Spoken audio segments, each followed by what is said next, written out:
In this video, we'll briefly cover the workflow of handing into a CodeGrade assignment within Canvas. Once you're within Canvas, simply navigate to your CodeGrade assignment. Once you've done that, a CodeGrade window will show up within Canvas, displaying multiple buttons. It may be that some of these buttons are not visible to you, or it may be that some buttons that are not visible here are visible to you. This all depends on the configuration of your teacher. It's always a great idea to first check out the rubric. The rubric is like a grading scheme and will tell you how your assignment is going to be graded. This specific rubric consists of 4 rubric categories, all assessing one part of the assignment. Some of these rubric categories have the AT logo behind them, which means that they're automatically tested. If they don't have that logo, that means that your teacher or teaching assistant is going to manually check that part of the assignment. Press the arrow to go back.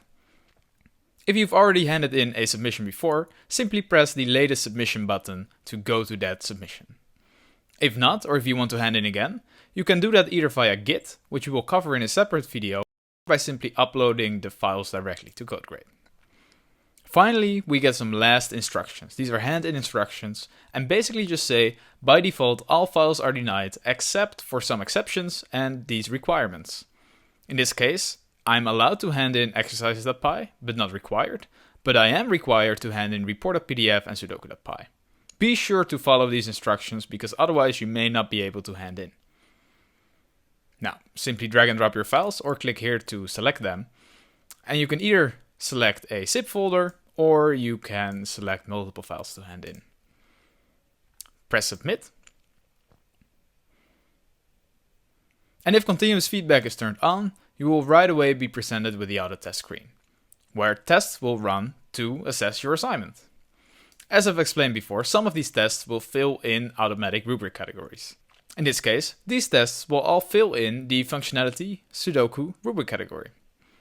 If you didn't pass the test, simply press on it to find out what went wrong for this specific test. What you can do now is you can go back to your code, try to fix this problem, and hand in again. And because you get feedback immediately, you can right away see if you managed to fix this problem.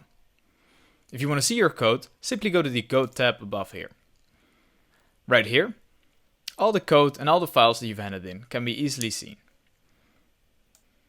If you have a question about your code, you can simply press on any line and write down your question.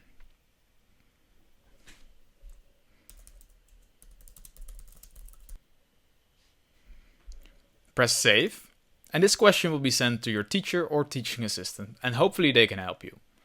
It may be that some of the features I've shown you in this video are turned off for your assignment. This is of course up to your teacher.